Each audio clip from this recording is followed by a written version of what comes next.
Om Tavakatam Ritam Tapta Jevanam Kavibiriditam Kalmashapaham Shravanamangalam Shrimadatatam Uvigarnantiye Burida Janaha. The nectar of your words, the praise of poet-seers, elixir to parched souls, delight to listening ears, cleanser of all sins, is great and glorious. They who spread it far and wide on earth are most generous.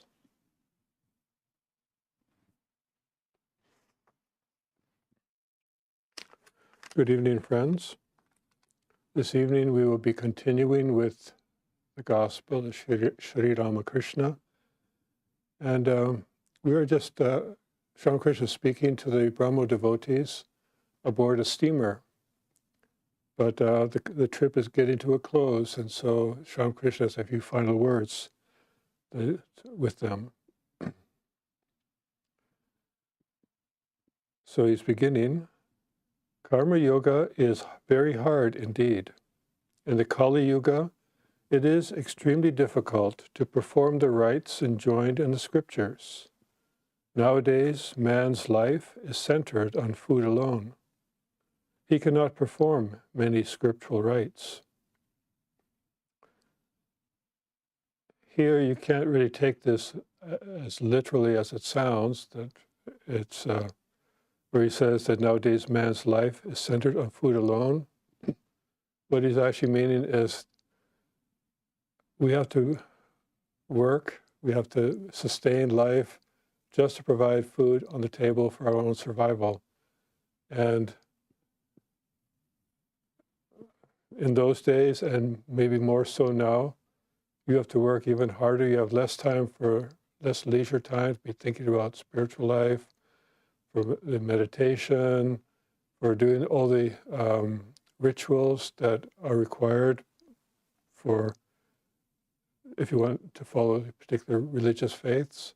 Some of those rituals take hours, and they are very specific in how you execute them. So some of them are very complicated. So taking time to do all those rituals while you're trying to feed the kids, while you're trying to work, while you're trying to maintain a household or a career, or so many of those things that you don't have time to devote several hours a day to religious practices. So nowadays, man's life is centered on food alone.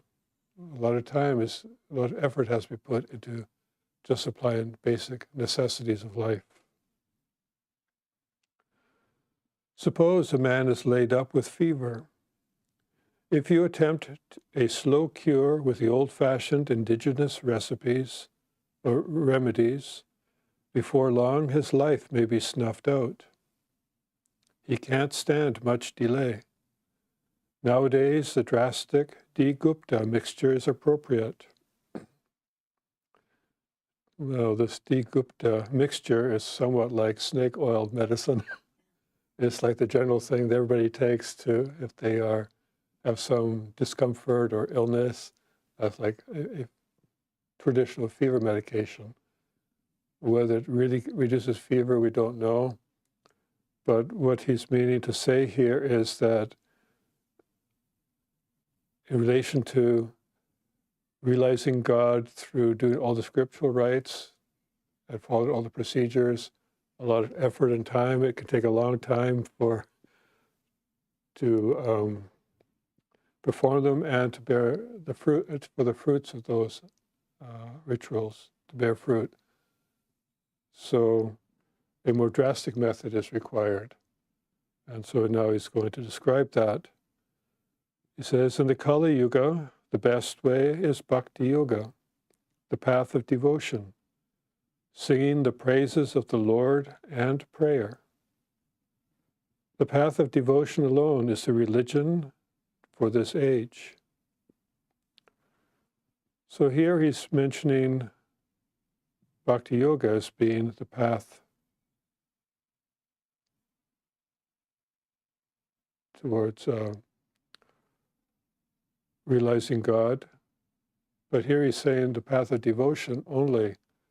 But in other parts of the gospel, he's saying, well, the path of bhakti, or the path of devotion, mixed with jnana. So mixing it with some rationality, with reasoning, because he would say in other parts that practicing any of the yogas exclusively will breed fanaticism, where you'll start thinking, well, this is the only path and this is the only right path because so-and-so said so. But if you mix in some rationality so that you can reason out, well, what is practical when it comes to this? And is it for everybody? It may not be for everybody. But here he's speaking to the Brahmo devotees. And so he's saying, speaking to them, yours also is the path of devotion. Blessed you are indeed that you chant the name of Hari and sing the Divine Mother's glories. Well, this branch of the Brahmo Samaj, because the Brahmo Samaj, as I mentioned earlier, had split, because I mentioned that Vijay and Keshab were on the same steamer, but they would not want to talk to each other or meet each other because Vijay split from the Brahmo Samaj as started by Keshab, not because of whether one should practice bhakti or not, but because Keshab married off his youngest, or one of his daughters, to a prince. The daughter was actually underage based on the Brahmo tenets, and so Vijay thought that that was improper for the leader of the society, of the group, as setting a bad example, because he's not following the own dictates of the Brahmo Samaj. But that particular branch of the Brahmo Samaj, which had separated already previously from another group, wanted to add more devotion and more prayer to the Divine Mother. It was not, they did not have that part in them. They were more philosophical rather than devotional. But Keshab, once he came into contact with Sri Ramakrishna, wanted to incorporate that a more sincere devotional attitude to the Brahmo Samaj. So he said, Thakur Sri Ramakrishna says, yours also is the path of devotion. Blessed you are indeed that you chant the name of Hari and sing the Divine Mother's glories. I like your attitude. You don't call the world a dream like the non-dualists. You are not Brahmagyanis like them. You are bhaktas, lovers of God. That you speak of him as a person is also good. You are devotees. You will certainly realize him if you call on him with sincerity and earnestness.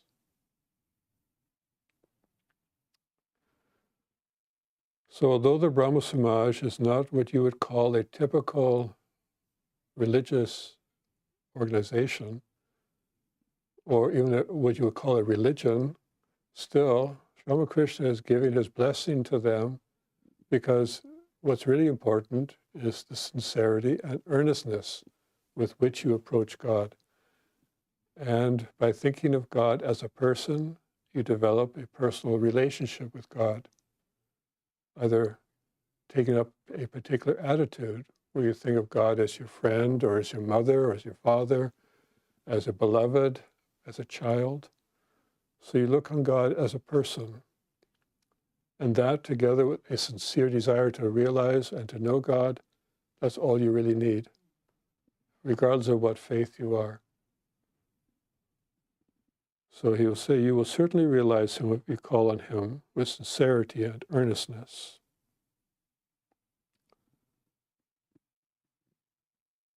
So the boat has now cast anchor at Kalyagat, and the passengers prepared to disembark. The actually is Kalyalagat. It used to be a coal depot. So they would either deliver or pick up coal to ship around from the Ganges. On coming outside, they noticed that the full moon was up. The trees, the buildings, and the boats on the Ganges were bathed in its mellow light. A carriage was hailed for the master, and M and a few devotees got in with him. The master asked for Keshab. Presently, the latter arrived and inquired about the arrangements made for the master's return to Dakshineshwar. Then he bowed low and took leave of Sri Ramakrishna. The carriage drove through the European quarter of the city. The master enjoyed the sight of the beautiful mansions on both sides of the well-lighted streets. Suddenly he said, "I am thirsty. What's to be done?" Nandalal, Keshav's nephew, stopped the carriage before the India Club and went upstairs to get some water. The India Club was started by the British, but I believe that Keshav and some of his followers were members of the India Club, so there was no question of them running in and people would know who they were to grab a glass of water.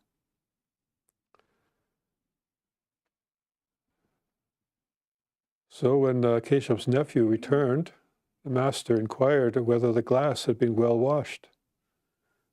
On being assured that it had been, he drank the water.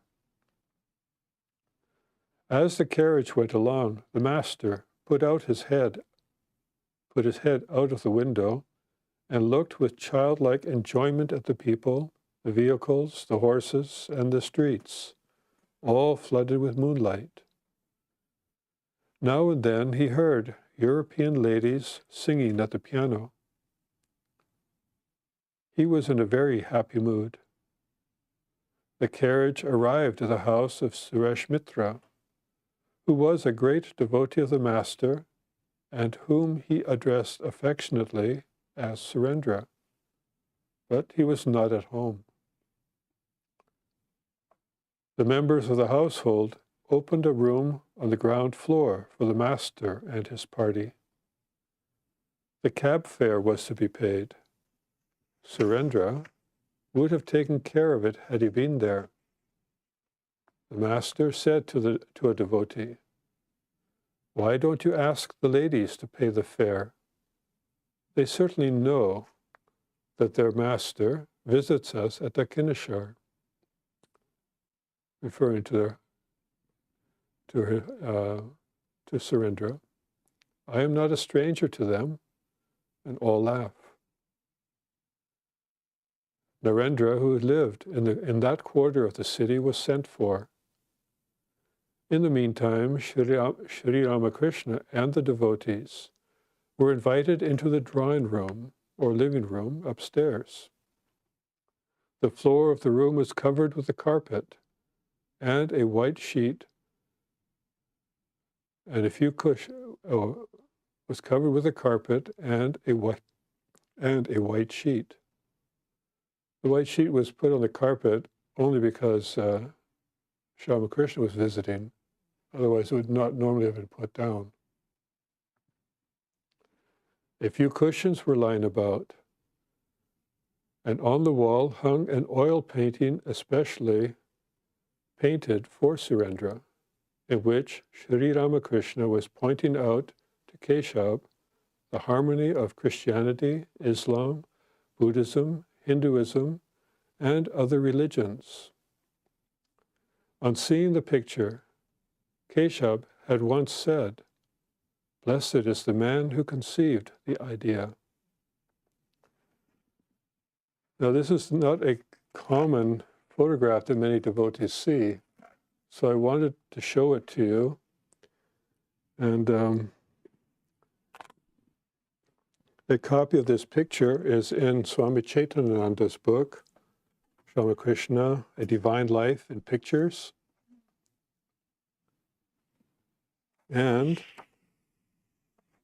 you'll see on this page, in the lower right, a picture depicting the harmony of religions. And you'll see on this side here, you'll see Ramakrishna.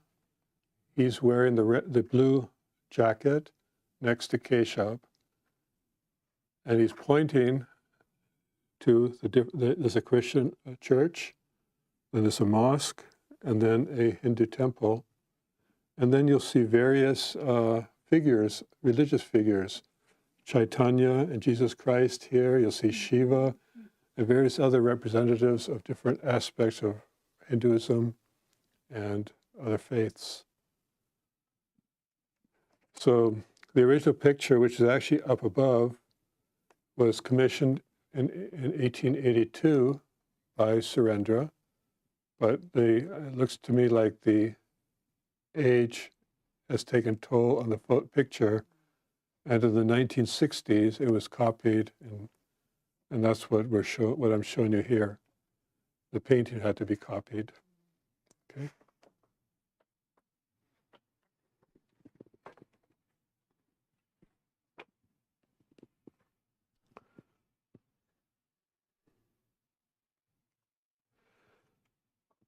So Sri Ramakrishna was talking joyously with the devotees when Narendra arrived. This made the master doubly happy. He said to his young disciple, "We had a boat trip with Keshav today. Vijay and many other Brahmo devotees were there," pointing to M. "Ask him what I said to Keshav and Vijay about the mother and daughter observing their religious fast on Tuesdays, each on her own account, though the welfare of the one meant the welfare of the other." So Ramakrishna is just trying to recount a few events along the trip, because Narendra was not on this trip.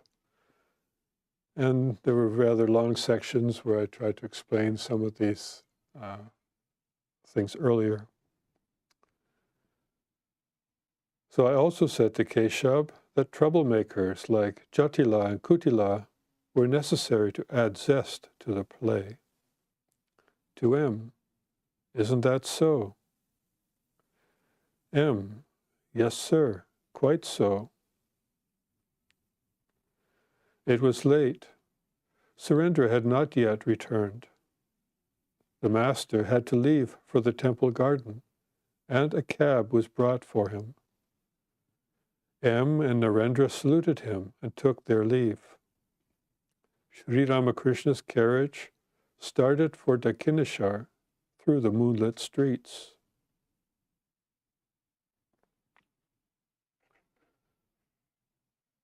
So that concludes this chapter and the end of their boat trip. I will begin the next chapter, which is chapter 6. The title is The Master with the Brahmo Devotees. The date on this date is October 28th, 1882. It was Saturday. The semi-annual Brahmo festival, celebrated each autumn and spring, was being held in Bani Madhav Pal's beautiful garden house in Sinti, about 3 miles north of Calcutta. The house stood in a secluded place suited for contemplation. Trees laden with flowers, artificial lakes with grassy banks, and green arbors enhanced the beauty of the grounds. Just as the fleecy clouds were turning gold in the light of the setting sun, the master arrived. I had mentioned earlier that M had a rather romantic attitude when it comes to describing some of the scenes around Dakineshwar and trying to create the scene that envelops Sri Ramakrishna. So we kind of like can feel that we are there. We're not always in his room. We're out in the city, we're traveling through moonlit streets and hearing the sounds, the piano's playing, and now we're getting a beautiful description of, to set the scene where Sri Ramakrishna is now going to meet the devotees. So as we read these, it's good to just imagine it's like watching TV, but in words, and try to feel that we are in Ramakrishna's presence.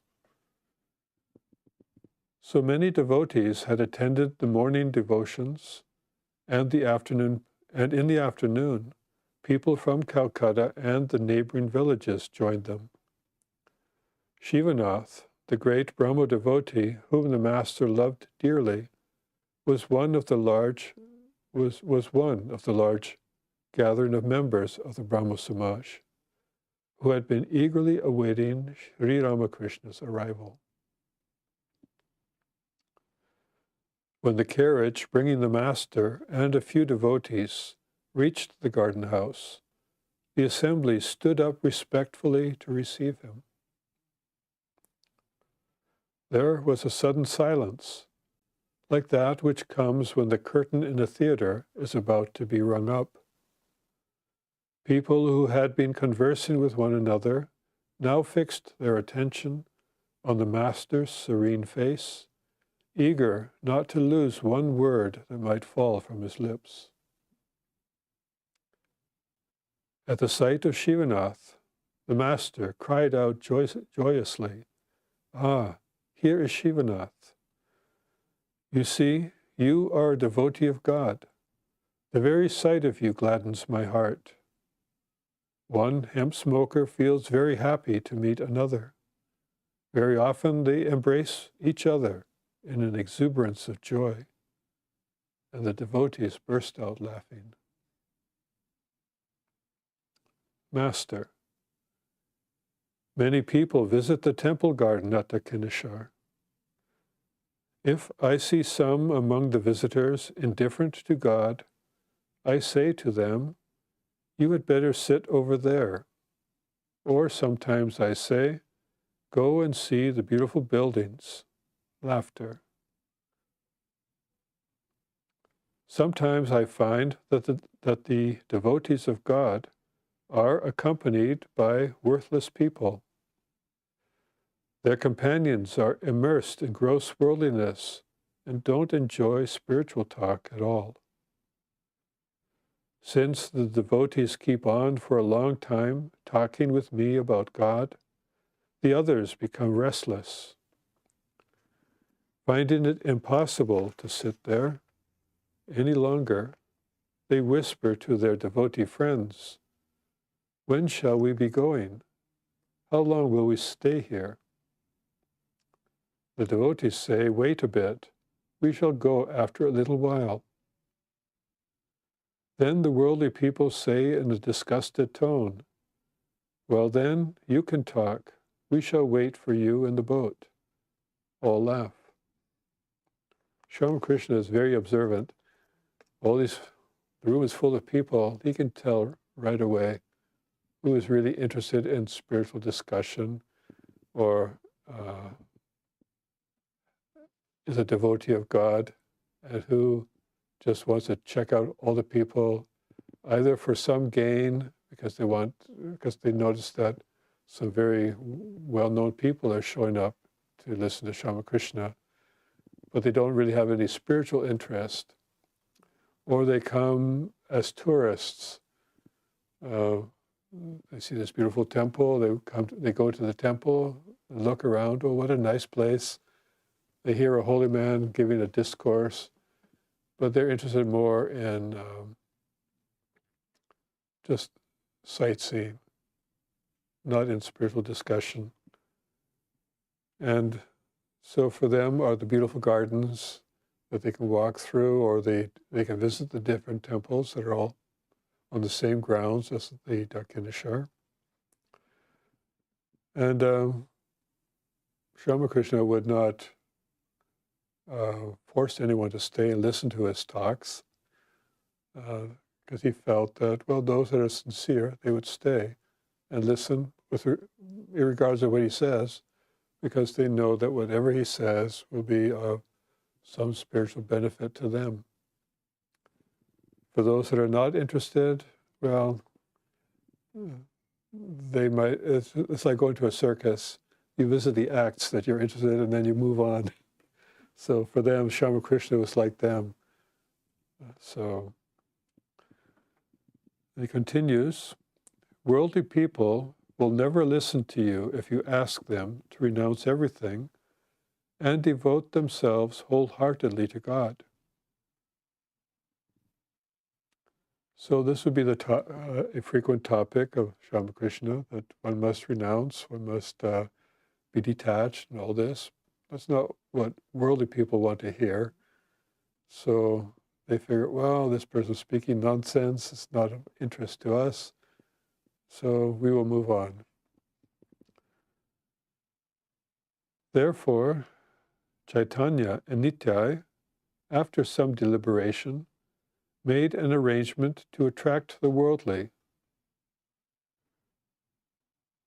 They would say to such persons, come, repeat the name of Hari, and you shall have delicious soup of magar fish and the embrace of a young woman. Many people, attracted by the fish and the woman, would chant the name of God. After tasting a little of the nectar of God's hallowed name, they would soon realize that the fish soup really meant the tears they shed for love of God, while the young woman signified the earth. The embrace of the woman meant rolling on the ground in the rapture of divine love. So many churches try to create some events or something to attract the worldly, or to just try to get more people to attend.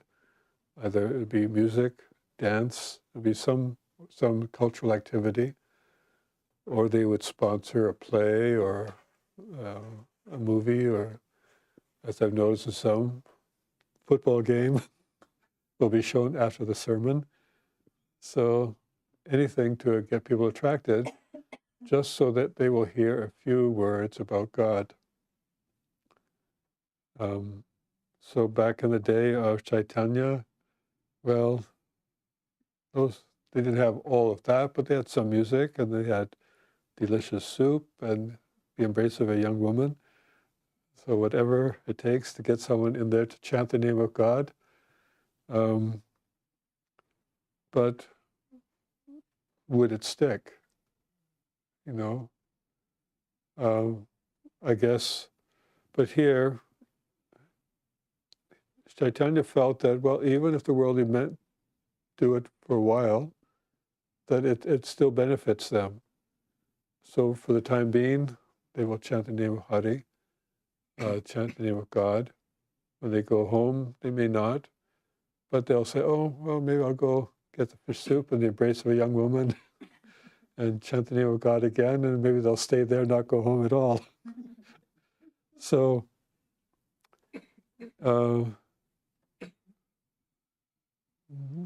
this is the means that they used, but then they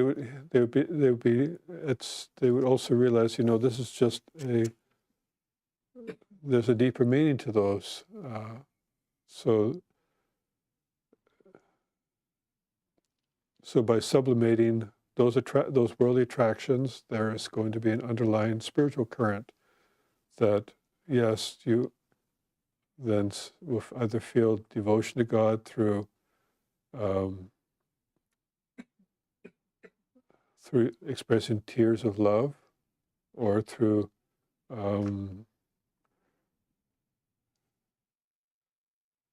well, as he says, the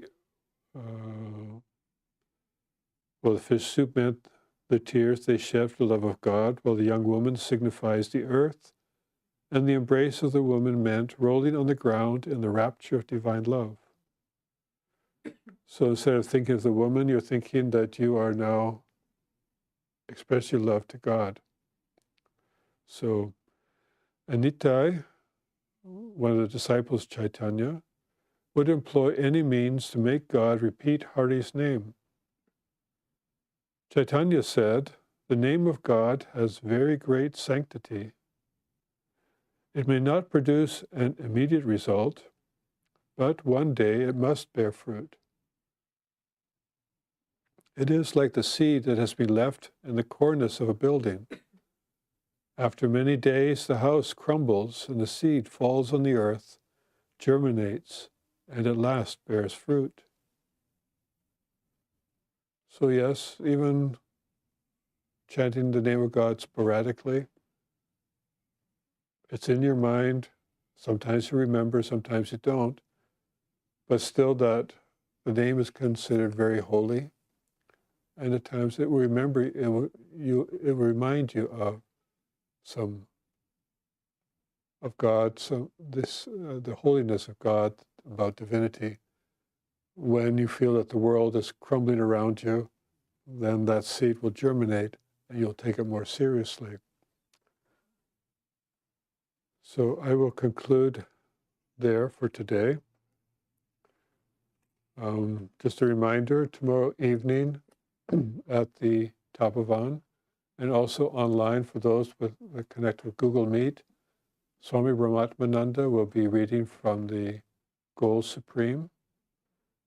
And this Friday, Swami Satchidananda will continue with a new householder disciple of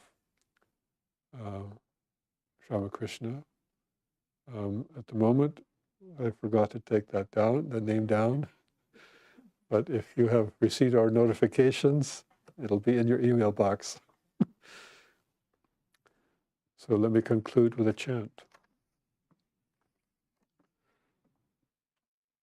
Om Niranjanam Nityam Anantarupam Bhaktanukampa Tritavigraham Vai Ishavataram Paramesamnityam Tvam Ramakrishnam Shirasa Namamaha.